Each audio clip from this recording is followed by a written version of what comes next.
afternoon, everyone. It's just a pleasure to be here. I'm Youngme Moon. I'm here with my two friends, Joel Cutler, co-founder of General Catalyst, and can I call you one of the preeminent investors of your generation? Used to be. Yeah, yes. But an Depends investor on which generation. in Airbnb, Warby Parker, Lemonade, Oscar Health, I mean, the list goes on, and co-founder with this guy, my other buddy, Paul English over there, co-founder of KAYAK, of course, way back in the day, and then since then a serial entrepreneur, and currently founding Boston Venture Studio, an incubator right here in Boston. So it's awesome to be here. Thank you all for joining. It feels intimate enough that this could be a small dinner party. You guys could all come and we could all make this a conversation. We could have one-on-one discussion. Exactly, exactly. So the theme of this conference is reinvention. And so I thought we could start here. The notion of reinvention in the abstract is very compelling and very seductive.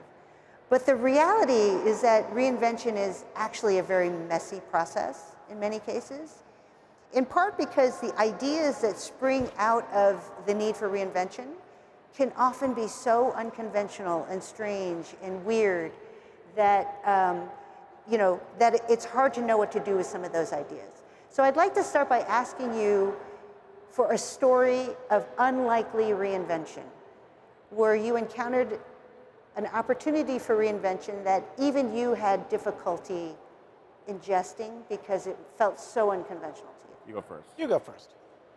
Either one of you go first. Well, one of us has to. One of you. Yes. I'm having Oh, by the fun. way, we know each other really well, so if we joke, accept it. It's just part of us being together. Okay. Yeah. I mean, Joel and I started KAYAK together in 2004, a long, long time ago. And Youngme's been on my board for a while now and joining my new board, Boston Venture Studio. So we're old friends up here. But for reinvention, I mean, definitely the theme that you guys have been hearing about at every presentation this week is AI and how AI is given an opportunity to reinvent things. It really is for us. I'm actually back advising KAYAK right now. I just started working there just about an hour or two a week with Steve Hafner, my old co-founder. Just think about how you use AI to reinvent travel. And there's a lot of opportunity to rethink things. Rethink customer service, rethink personalization, rethink how to get good content, rethink the role of an influencer in making my decision with travel. So it's all changed.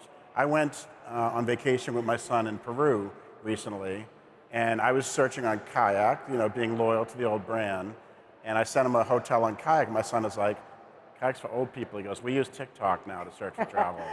So talk about reinvention. Yeah. That's something new. Excellent. Joel.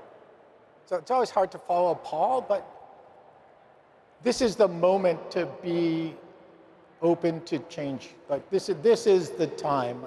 And every once in a while, new sets of tools come around that make doing something really provocative possible.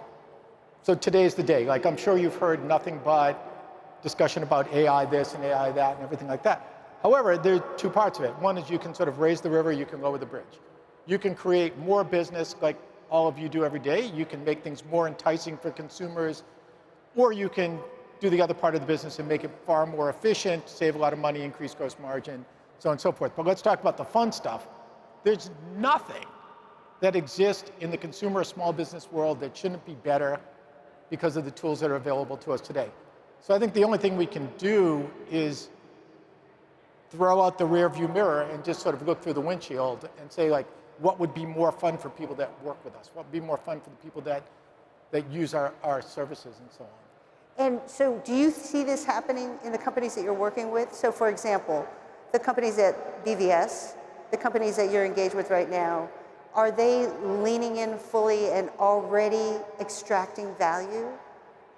It's amazing. So first of all, let's not talk about the obvious stuff or boring in this room, which would be like customer service enhancements, supply chain enhancements. They're epic. And gross margins are going up all over the place in a way that gives you all more money to spend on marketing and things that are far more interesting and exciting in this forum. I think every consumer brand is going to be redone. I think some of the big brands are hard to redo and they're hard to move around like eBay or Amazon or whatever. They they're very reluctant to move a pixel. But I think most of the other brands are going to become, they're either going to have to change dramatically, or there's going to be a startup that eats their lunch. And it's just going to be more interesting, more fun, faster, stronger, better. Love that. And it's available. Yeah, yeah. It's like you don't have to create the technology, it's available. I love that. So Joel has thrown down the gauntlet by offering a prediction about consumer brands. Do you have a prediction? Let's do some predictions about all the ways, the way in which we do business, the way in which we live, the way in which we go about our lives is going to end up being reinvented as a result of this latest trend in. It's going to change everything. I mean, people talk a lot about healthcare. I'm doing a project at UMass Boston right now where we're teaching every single student at UMass Boston, teaching them classes in AI and how to use AI to be a better student and be a better professional. And we have a nursing school at UMass Boston, which is a great school. And think about how healthcare is going to change when a nurse with OpenAI can diagnose better than a doctor who's a professor at Harvard Medical School. That's coming. So healthcare is turning upside down. I think it's actually going to create more jobs in healthcare. Given that AI is going to do a better job diagnosing us, we're going to have more things to take care of earlier. I think life expectancy is going to grow. But on a practical basis, you're going to be able to make an appointment. Go to a hospital today and need to see 3 docs. It basically means you have to go back 3 times. With really basic AI scheduling, you could see one doc, wait a half hour, see another doc, wait a half hour, see another doc. This is incredibly doable. So it's not only will we get healthier, it won't be as big a pain in the ass. Yeah, everything has to be automated. Yeah, it's unbelievable. If you think about such a fundamental change in the way we go about doing work, one of the predictions that I would throw out is that some of the most desirable and well-paying jobs in the future will have job titles that don't exist today. Would you agree with that? Explain more. So what I mean by that is it's not clear to me where the human is going to add the most value in the machine. And as I see it emerging, even in education as an example, it's fundamentally changing the role of what you do as a teacher, as an educator. In the places that I see that are beginning to roll out AI pretty comprehensively in their workflows, what they're discovering is that they need a different level of management, a different kind of governance, a different kind of oversight, a different kind of intervention, and that the people who are good at the old stuff are not necessarily the same people who are becoming good at some of the new stuff. That's an awesome And example. so they're trying to figure out what do we call this person? What's the title? What's their rank in the organization? How much do we pay these people? And so what I see is companies sort of struggling to figure out where is the human in the machine, where are they going to add most value, and how can they work in positive synchrony with this new technology. I'm so good at stopping the conversation. No, so I think your example is pretty radical right now. And I think today there's incremental movement that's moving pretty fast. And it's like hitting a car and hitting the turbocharger on your car. Yeah. But it's still us driving the car and it's still the same car. But we're doing things faster, we're doing things better, we're doing things cheaper, more productive, and so on and so forth. You're talking about like this structural change that I got to think about. Like it's both exciting and a little scary. Yeah. You know, in the world I came from, you could gather all this data and you could say who's going to be a good founder. I was a venture capitalist. I used to work in venture capital. I still do kind of. And the idea was, I used to say this, people look at me like I was crazy.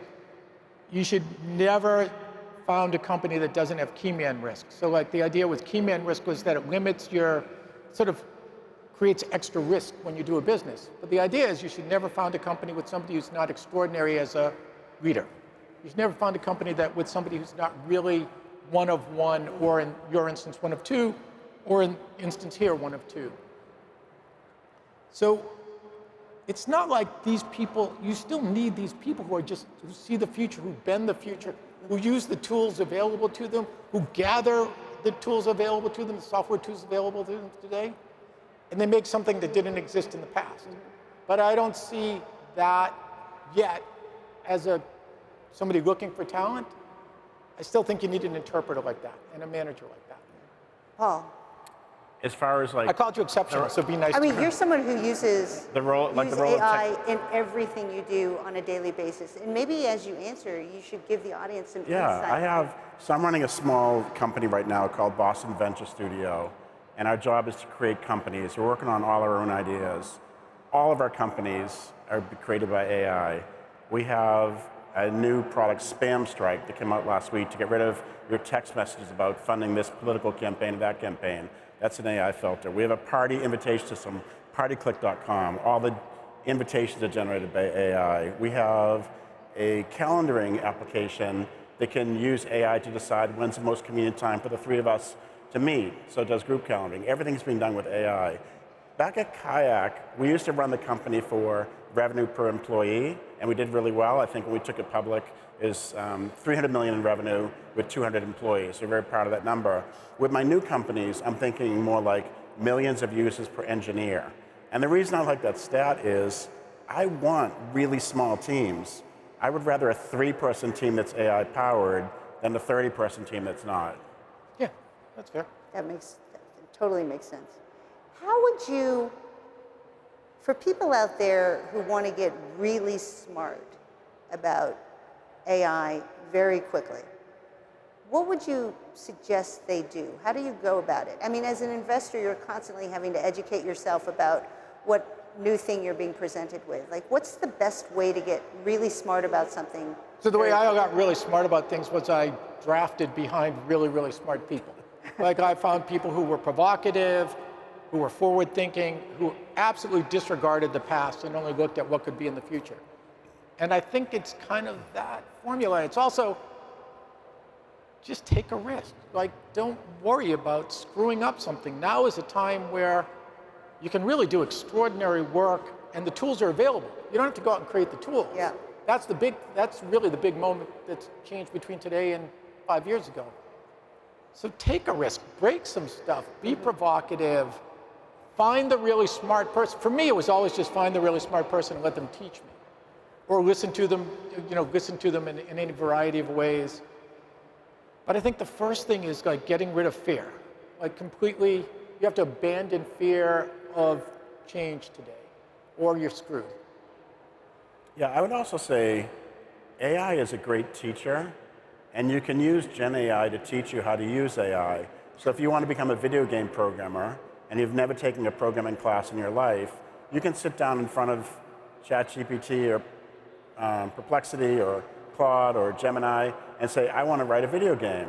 I want to write a game where there's a little frog who crosses the road and this is what I want it to look like. And it will write the code for you. It'll create a website. It'll create an iPhone app. And if you don't know how to do it, you can ask it, how do I create an app? What do I need to give you? Can you create the graphics? Do you want me to create the graphics? And you really can have a discussion with it, almost like it's a super programmer that's on your team. Paul, share a little bit about how it's influenced everything from the way you schedule your day to the planning of your upcoming nuptials. Yeah, I was telling Youngme backstage that my girlfriend and my fiance and I are getting married next year in Ireland. And she said, why Ireland? The food there is terrible, or something like that. But the reason Ireland, it's kind of a funny thing, but my girlfriend Rachel literally went on ChatGPT and said, what are the most beautiful places to get married in the world, the 10 most beautiful venues. And 2 of them were in Ireland, so we just went and checked out a couple of castles. We found a pretty amazing place. Yeah. So yeah, my daily life is changing with AI. If you were to look at my iPhone screen, I wish I could show it up to the audience right now, but the icons on my home screen, it's not Google anymore. It's ChatGPT, Claude, and Perplexity. And that's what I'm using every day. I'm using them a lot more than Google. And I use it to help make decisions with everything. One of the things I'm really excited about with AI for just my personal use is I just bought the latest version of the Facebook, the Meta Ray-Ban glasses. And now that you literally can talk to AI, that you don't have to have your earbuds in, but you're just wearing your cool Ray-Ban sunglasses, and you can have a conversation all day as you're walking around. You can say, what am I looking at? Ask it any question. It really changes things for me. How much search do you do on TikTok? I do use TikTok for searching. I use it for travel. I travel a lot, as do you, Joel. And I love it. I was in Madrid last week, and TikTok helped me find some really good things to do while I was there. So it really depends on what I'm looking for, but TikTok definitely for the younger generation, it's becoming a search engine more than Google. Absolutely. Yeah, I find myself, I feel old doing so, but I find myself using it too when something happens in the moment. Sometimes you can get better updates from TikTok than you can from any other media source. Yeah, often. Okay, when you think about the adoption curve, we often think about, early adopters and the characteristics of early adopters to something new, but yet there's always sort of a tranche of companies that tends to be very sluggish and slow to adopt, and they tend to sort of, they might have missed mobile and been very late to get to mobile or to digitize or whatever. So what are the characteristics? How do you know if you're one of these companies that is susceptible to being a laggard with respect to all of the new opportunity afforded by the new technology we're being confronted with? It's a good question. You ask good questions. Well, thank you. I appreciate it. I'm glad you noticed. Yeah, thank you. I think for a really big company, it's wildly difficult to change. It's wildly difficult to change the way your consumers interact with you. I mean, look at how much change have you ever seen in Amazon or Booking.com or some very large consumer platforms today? But behind the scenes, you see radical amounts of change.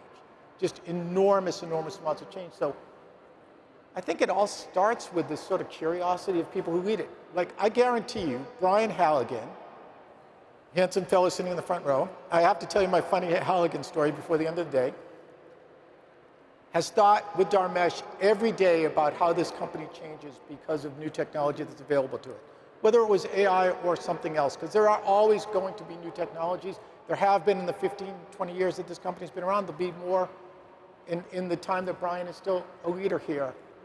So I think it just starts with that, but you don't have a company today that we're dealing with that's not radically changing the way it does business. It just may not show you immediately. Yeah. I have one company that had a huge customer service business, 1,000 people in customer service, had a 48% gross margin. 2 years later, it's got a 75% gross margin and 100 people in customer service. Yeah. You don't see that other than through customer satisfaction because interaction's a lot better. But I think it's just a matter of leadership. I guarantee you, Brian is thinking about this every minute with Dharmesh. Yeah. It's leadership, it's mindset, right? The mindset of the company and the culture that sort of flows from that. Yeah. Paul, what would you add? Some people say that leadership doesn't matter when they're looking at the future of a company. I think leadership matters a lot. When I look at Microsoft's CEO present the vision of Microsoft 2 years ago, I went out and bought a lot of Microsoft stock just because I believed in him and I thought that his vision for AI was compelling. He was clearly going to bet the company on it. And he was someone that, when I watched his presentation, I said, those Microsoft engineers, they're going to follow him. And so that turned out to be a great investment just because that was a leader who wanted change. I look at HubSpot, look at Dharmesh. I follow Dharmesh. He's one of my favorite people to follow online. That's a guy who believes in change. He makes it happen. And he has very provocative things that he puts out there on agent.ai and on his platform. And anytime I see a leader of a large company that's willing to say crazy things and change things in a big way, that's a company I want to follow. I think in our world, in this world, companies that are run by founders are going to be more provocative than companies that are run by managers. Now, Microsoft's a little bit different, but in a world like this, if you still have founders involved, if you've got these exceptional people that see the future and that dare to break shit, then the company's going to be a lot more provocative and change faster, better, stronger. Just as a follow-up, it's easy, I think, or easier internally to develop conviction around an idea that is more, low-hanging fruit or so obvious in the value creation. So you use the customer service example. That's one where, the return on that investment is so immediate and it's too easy. Yeah, exactly. But backstage we were joking and laughing and reminiscing about some of the investments that you guys have made over the course of your investment careers that were less obvious, even to the point where you made fun of each other. I mean, I'm thinking of Airbnb, where the ideas, we're gathering conviction around the idea. As I came home one day from California, all excited. I was like wildly excited. I met these 3 guys, they're fantastic. they're doing this thing. It's all about like the sharing economy. And I'm sure I sounded like a fool. And it was in the travel space. And I called Paul and I say, Paul, I want you to talk to this guy. I think we should make a big investment in it. It's a really good idea. You're going to rent other people's rooms and sort of their houses.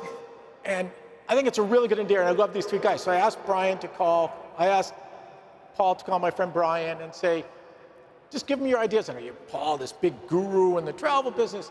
And the first thing Paul says to him is, You got to change the name. that's the stupidest name I've ever heard. I love brand, and I did not like Airbnb, Yes, but yes. that was, $100 billion later. Brian knew what he was doing. Yeah. So it just goes to prove, like, you got to go with somebody who's looking forward and willing to change stuff Yeah. and do something silly like call a company Airbnb, and not necessarily, even Paul, who's like the most provocative person one could think of. All right, this is my Halligan story, though. How many of you have met Brian Halligan or know who he is? Just raise your hand a little bit. Handsome fellow sitting in the frontier, provocative, super smart enough to get a technical co-founder who was really extraordinary. First time I met Brian, he comes in and he's asking for money, and they're going through the and he had just come back from another venture capitalist. Shows you how smart those guys were. And this venture capitalist says to him, Brian, I think you've got a really good company here, but we need a much bigger option pool, which is a way to incent new executives. And he looks at him and he goes, if you know Halligan, you know this is true. He goes, what are you talking about? And they go, well, we need an option pool for a CEO. And Halligan looks at him like, what am I? And so he tells us that story, and all we could say was, Brian, how much money can we give you, because you're the perfect guy to be the CEO of this business. This is about finding people who will call a company Airbnb. Yeah. It's about finding Brian Halligan and Dharmesh, who have found each other and know each other, or Steve and you, who are completely separate, two sides of a dime almost, and who believe in themselves enough that they're going to do something completely new, make something new out of nothing, create this whole brand about inbound marketing that nobody even knew what it was at the time. But the idea that somebody was going to make somebody other than Brian, the CEO. First of all, it was incredulous to Brian, he was completely incredulous. But second of all, to us, it was just so stupid, so we gave him as much money as he wanted. Okay, but if I could just double click on this a little bit, okay. In addition, in order to bend the future in the direction of the vision that you have in your head, it takes more than just a vision, right? What are some of the other characteristics? Arrogance, smarts, energy, integrity. These sound kind of basic, and incredible curiosity. The willingness to just be thinking about new stuff all the time. Forget about everything in the past. This idea of pattern recognition, this is the way it was done in the past, it's bullshit. Think about the way it should be done in the future. Even if you're wrong, just keep pounding at it and pounding at it and pounding at it. It's the only way to make something new. This company is an unbelievable example of never paying attention to exactly what was done in the past and only doing things the way they think it should be done in the future.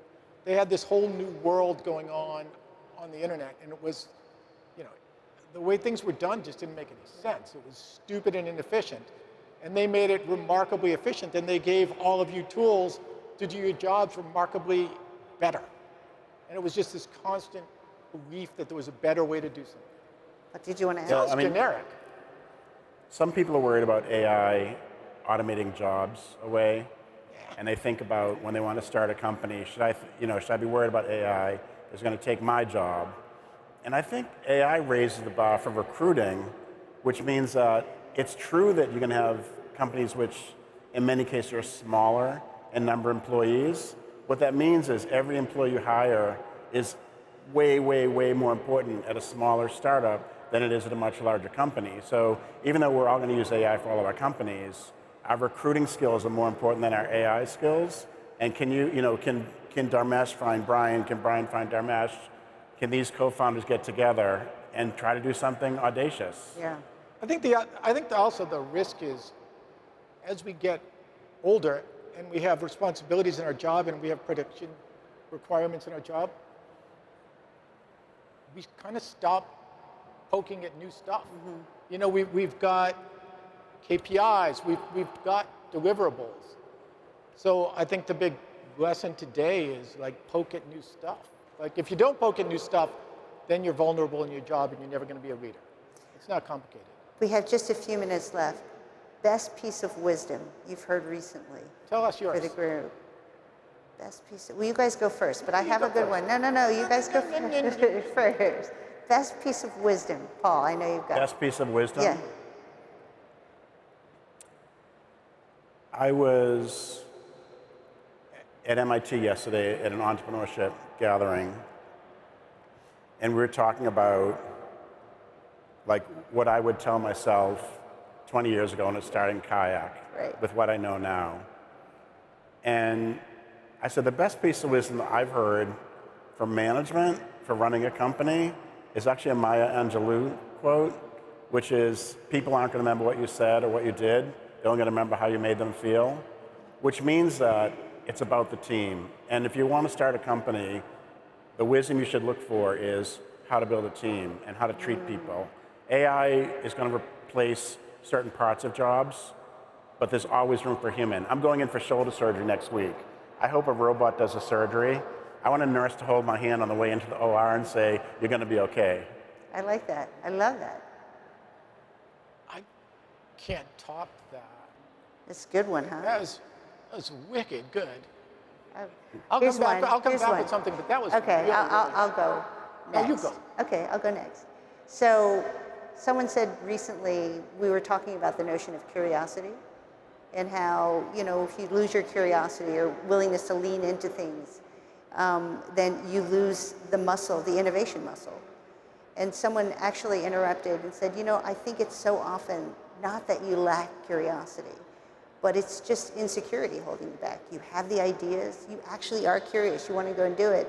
It's just you're insecure about your ability to do it, you don't want to look stupid, you're just, and I actually think there are more people out there that are curious and want to be innovators than manifest as innovators and as curious people, because there's something in them that's holding them back. So this wouldn't be the best piece of advice I've ever heard, but I would build on that. You wouldn't be here today if you weren't curious. You wouldn't be here today if you didn't want to learn a better way to do the work that you do and the like. So go for it. This is a moment in time when you really can sort of ratchet up your skills and your capabilities. It's easier today than it was a few years ago. That you don't have to make. Oh the yeah, tools. easier for sure. It's way easier. So I'll build on what you said. And yours was very good. Yeah, the other thing I would say That was is very good. strategy is open source now. Like there are great podcasts. There's My First Million. There's How I Built This. Yeah. There's Masters of I Scale. love how I built this. Yeah, there's a lot of great podcasts where people are sharing their wisdom. And I do think it's an incredible time to start new companies. And I think it's an incredible time for, like, who's going to be the first one-person company with $1 billion in revenue? It's coming. It's going to happen. And so I think now is an exciting time to start things. And again, strategy is open source. We can learn from the great leaders before us. I'll tell you now, if you have any desire to be an entrepreneur, now's a really good time to come back at it. The venture capital market's opening up like crazy. Ideas are easier to build, exactly. There's capital out there. So if you've got the thought, if you've got an idea of something new and different and provocative, you should go for it. Now's a really good time. The last few years were not. The last few years, capital was tighter, et cetera, et cetera. Tools are there. You don't have to create the basic science. Every consumer and small business facing application is going to get redone. So Do it. It might as well be you. It really might as well be you. And the venture capital industry is pretty wide open today. That was a nice note to end on. Did you do that on purpose, like with a little extra energy, so that we could just put a nice little punctuation mark? I'm looking at the timer. We're just about done. But thank you guys for joining me for this conversation. Thank you, Thanks a Youngme. lot. Absolutely. Thanks, guys.